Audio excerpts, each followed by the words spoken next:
Thanks so much for joining us for CBN News Today. I'm Ephraim Graham. The conflict between Hamas and Israel has entered a new and potentially more dangerous phase. Hamas terrorists are hammering Israeli cities with dozens of rockets after rejecting a ceasefire. One of their rockets killed an Israeli civilian today, and Israel has resumed its airstrikes on Gaza, firing missiles at the homes of 4 senior Hamas leaders. Israel is trying to avoid civilian casualties, warning thousands of residents near the Gaza-Israel border to leave their homes as more airstrikes loom. The U.S. is backing Israel's right to defend its citizens. As we have said many times, the firing of rockets from Gaza at innocent civilians in Israel is completely unacceptable. And Israel and Israel's leaders are certainly entitled to take the kinds of actions that are necessary to keep their citizens safe. And joining us now with more from Jerusalem is our Middle East Bureau Chief, Chris Mitchell. Chris, what's the latest on the ground there? Well, you know, Ephraim, 24 hours ago, they were talking about a ceasefire. We were down on the border earlier today, saw a number of rockets that had been fired and then intercepted by the Iron Dome.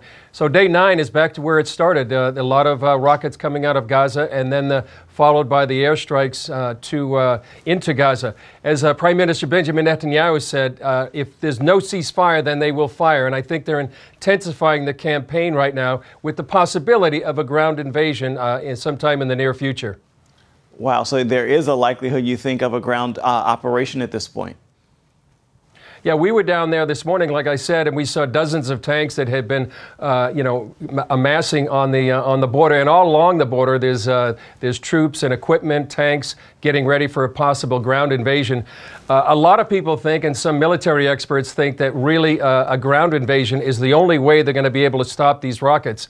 There's been about more than 1,500 airstrikes by Israel right now, and still Hamas is able to fire dozens of rockets each and every day. So it might be boots on the ground that are going to have to go in there, but it has a lot of risks. I mean, there's house-to-house fighting. This is the kind of urban warfare that is very dangerous. There could be casualties on both sides, and so it carries a lot of risk if they do go in. Of course, the world watching and wanting to know, what is the possibility of another ceasefire attempt? Well, that is a possibility as well. Benjamin Netanyahu sort of left the door open for that in some of his comments yesterday. So that is a possibility. There's a lot of diplomatic activity going on. Egypt is sort of the main mediator right now between Hamas and Israel. The U.S. is involved. The German foreign minister was here just the other day. Tony Blair met with the president of Egypt. So a lot of diplomatic activity going on behind the scenes to try to stop this conflict. But I think the sentiment here in Israel is it kind of two things. We were down in Sderot, right on the border today, and the sentiment there is that 99% of the people want this to stop, and they think a ground invasion is the only way to do that, and which would prolong the conflict. But we'll see what happens, either a ceasefire diplomatically or perhaps an extended ground invasion into Gaza. Chris, could you explain the difference between the way Israel and Hamas are fighting this war when it comes to civilians? Well, it's diametrically opposed. What Hamas is doing is firing its rockets out of civilian areas, putting their own civilians in harm's way, while Israel is doing everything it can to protect their own civilians, as well as protecting the civilians inside Gaza. They drop leaflets, they text people, they call people on the phones. If they're going to make a strike, they ask them to leave the area and get out of harm's way.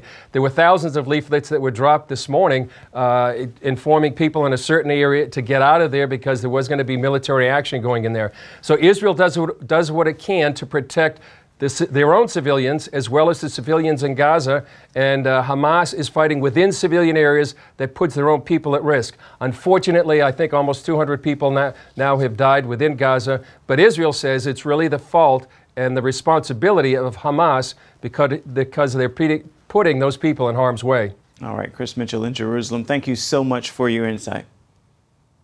Thanks you. 3 members of an imprisoned pastor's family have arrived safely in the United States following their escape from a campaign of harassment in China. A Christian rights group is reporting that Zhang Xiaoji's daughter, son-in-law, and 1-year-old grandchild landed in Dallas Monday with the help of an underground network of activists.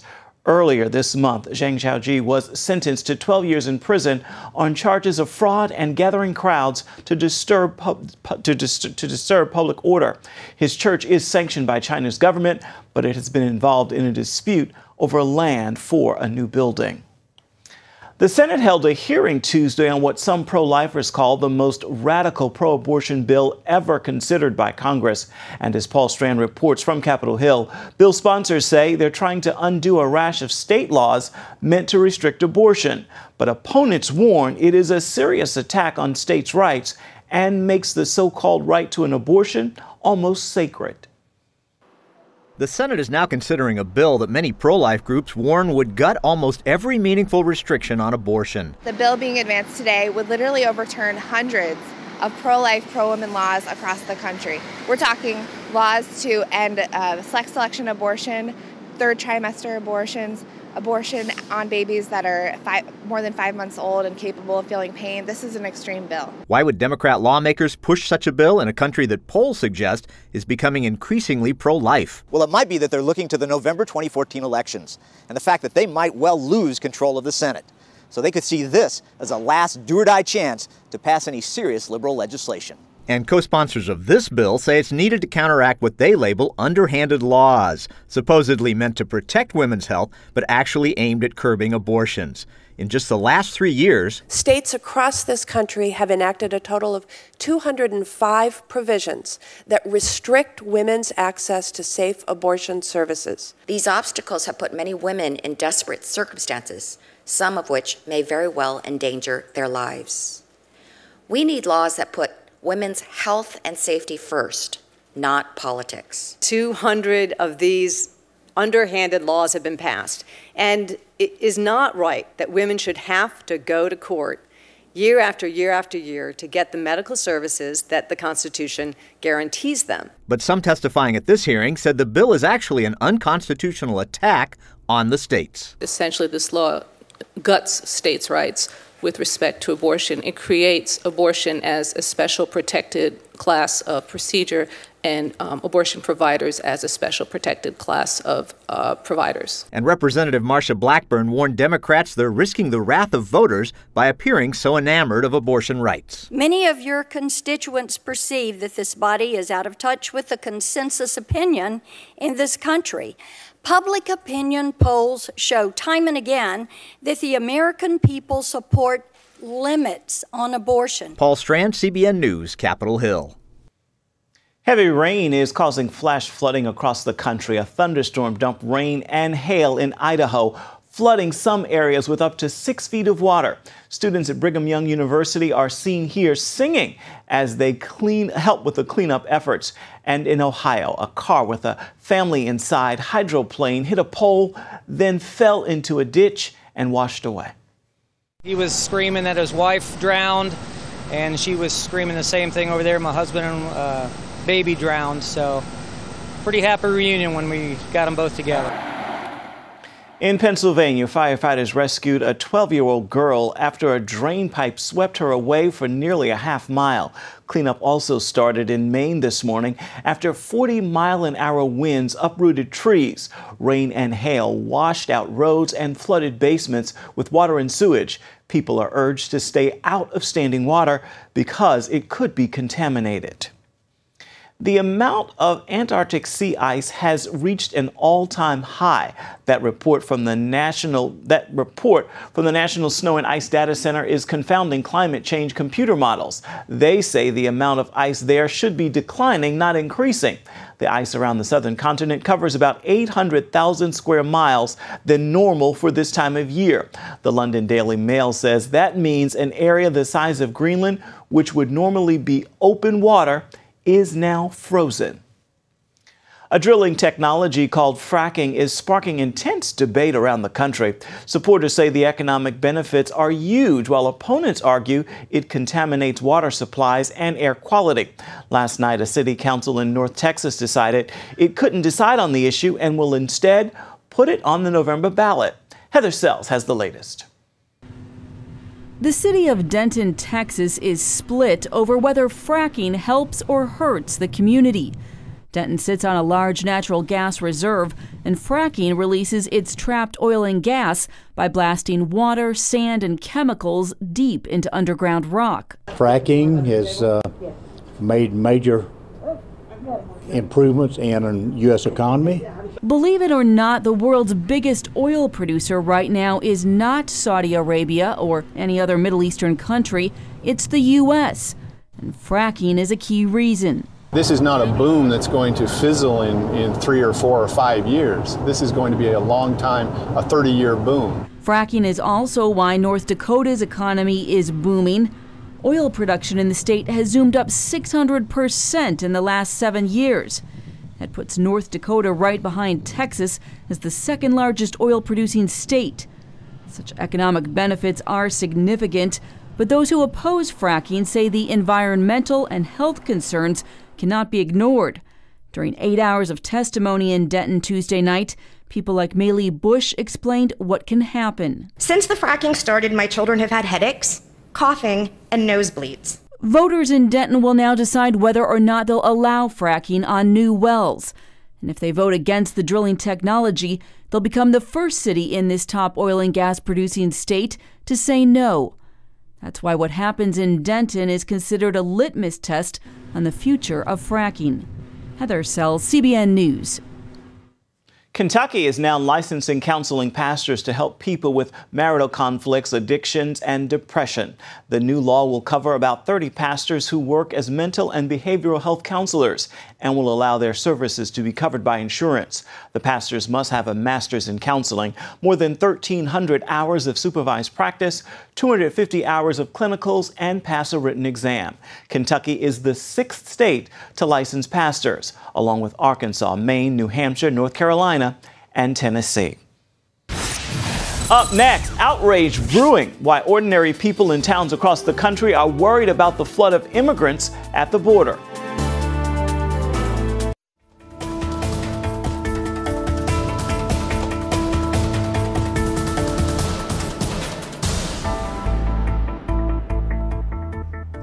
Democrats in tough re-election races do not want to be seen with President Obama. The Hill reports Democratic campaign advisors are telling candidates to avoid being photographed with him so Republicans cannot use those pictures in their own campaign ads. And some Democrats are talking about their unhappiness with the president's policies, including his failure to visit the border in the current immigration crisis. One advisor who works for a senator who's up for re-election tells The Hill it's a no-brainer. The second term has been a bit of a disaster. His approval ratings are the lowest of his presidency, and Washington is in disarray. Gallup has the president's approval rating at a low 43% and his disapproval rating at 52%. The paper points out if Republicans retake control of the Senate, it will be seen as a repudiation of the president and his agenda. The Mexican government announced new efforts to cut the flow of migrants coming through its southern border on their way to the U.S. The initiative will strengthen actions against crime and the exchange of intelligence with neighboring countries. It will also improve migrant safe houses along the Mexican southern border, including spaces for unaccompanied minors. More than 57,000 unaccompanied Central American children have arrived in the U.S. since October. A small town outside of Detroit has become ground zero for illegal immigration protests. Citizens from across the state have gathered in Vassar, Michigan, after the city hall announced plans to foster more than 100 undocumented children. And a debate is brewing over that decision. The most important thing is that we think about what these kids need and do our best as a society to take care of them. They should have to go through the same process for security reasons that the legal people do when they come here. Our law says you must come to our country legally. I love these people and I have compassion for them, but we do not need them here taking our services. Wolverine Human Services, the group that wants to take the children, held a town meeting to try to calm nerves on that topic. Well, coming up, how bad is our border crisis? You'll find out when you see what happened when our cameras were rolling. And we're telling you right now, you just may not believe it.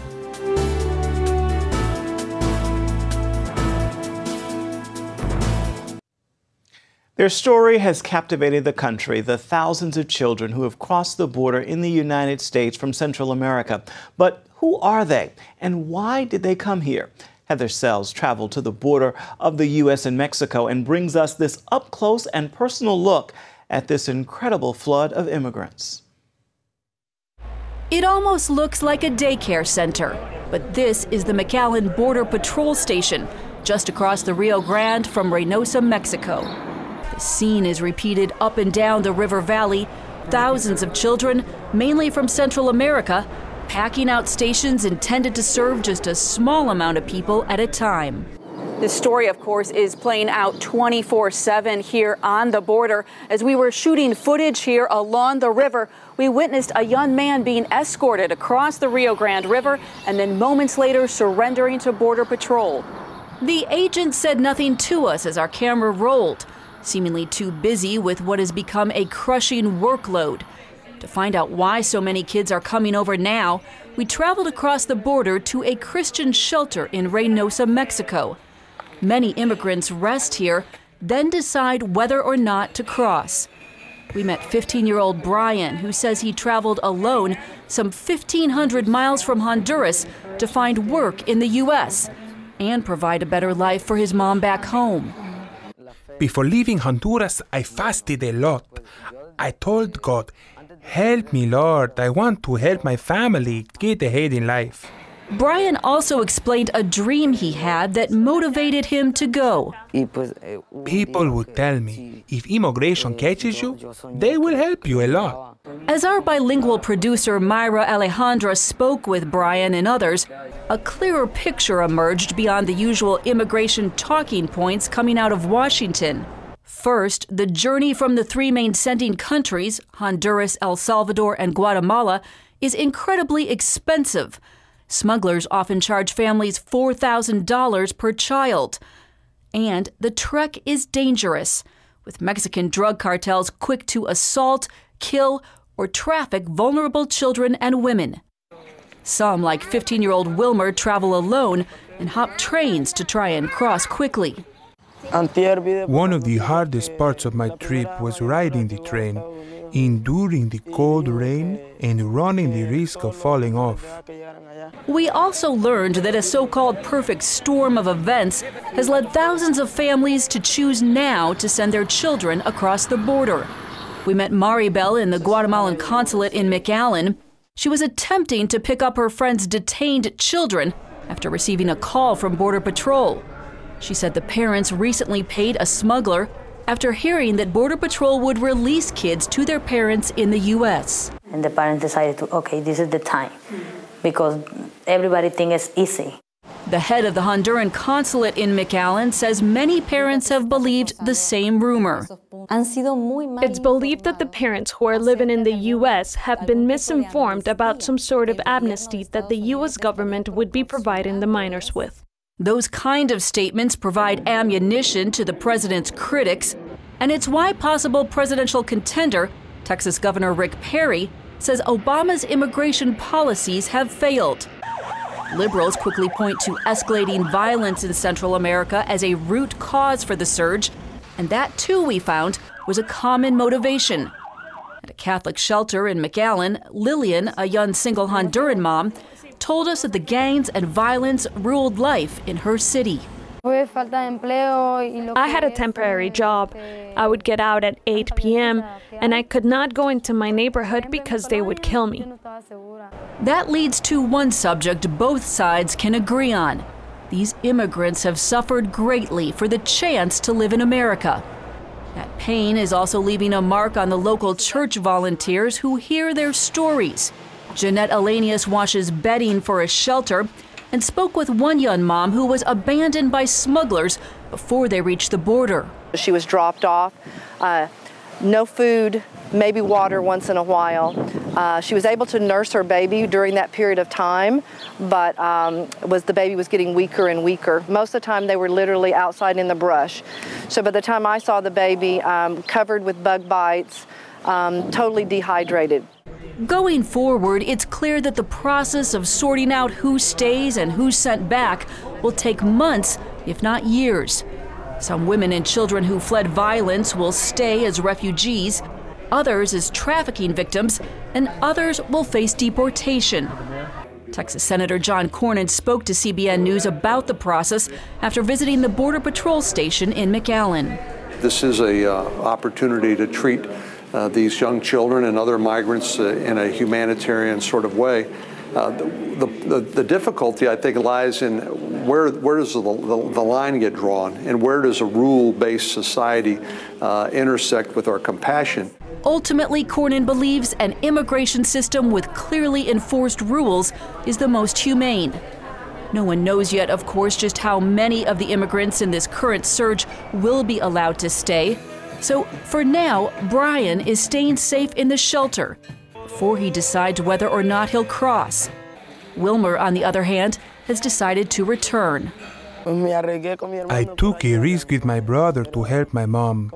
But since now I am here alone and I lost my brother, I want to go back. And Lillian says she will continue to pray and trust God for a better life for her daughter. The judge will decide whether we get to stay or we get deported. And well, God is great and mighty and only He knows. If it's for our welfare, great. And if I get sent back to my country, it's okay. It will be God's will. Reporting on the border, Heather Sells, CBN News. We'll be right back. Please stay with us.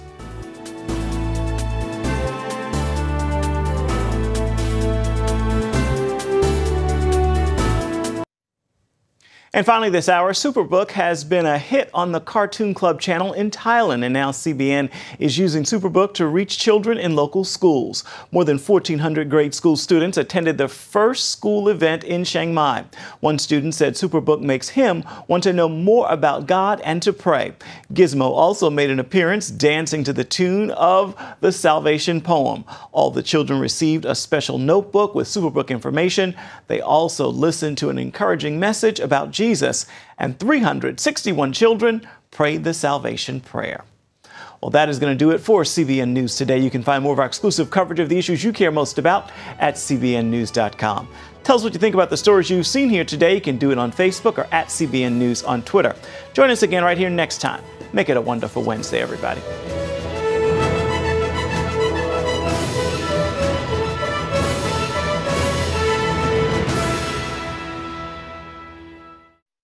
Inside every child is a hero, a leader,